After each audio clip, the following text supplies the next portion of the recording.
মুনিশরা মনে হয় ভালো করে কাজ করছে না, দেখি কিরকম কাজ করছে। মুনিশ, বেশি বাবু আনা হবে না। মুনিশ বলছে কেন? কৃষক বলবা না হলে অন্য ভালো কথা বলবা, মুনিশ বলবা না। কি বলো ভাইরা?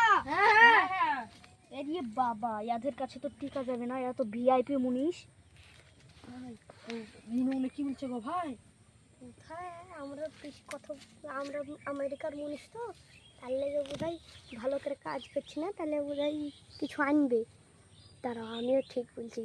শুনো, আমাদের কাজ শেষ হবে, এই খাসির মাংস লাগবে 1 কেজি, আর এত বড় 2 লিটার মাজার বোতল, আর মিষ্টি আর দই আনবো তো? কি বলো ভাইরা? হ্যাঁ ঠিক ঠিক ভাই, ঠিক ঠিক। তোমাদের মুনিশ খরচ কত টাকা গো? কেন জানো না তুমি? 300 টাকা। তাহলে তো তোমরা বলছো কি যে মাংস দই মিষ্টি সব খাবা, ওইটাই তো 700 টাকা লেগে যাবে গো। তাহলে তোমরাই তো আমার আগে থেকে তো 700 টাকা কি করেছো, তাহলে আমি 300 টাকা মুনিশ কি করে দেবো? তা থাকা, আমার মতন মুনিশ দরকার নাই, ভিআইপি মুনিশ বলছি তো। থাকা তুমি, চলো ভাইরা কাজ করো না। ঠিক এই, আছে, কাজ করবো কাজ না। করতে হবে না, তোমরা বাড়ি বাড়াও গা, তোমাদেরকে কোনোদিন কাজ বলি বলা যাও, তোমরা এটা বাড়ি গেলাম এটা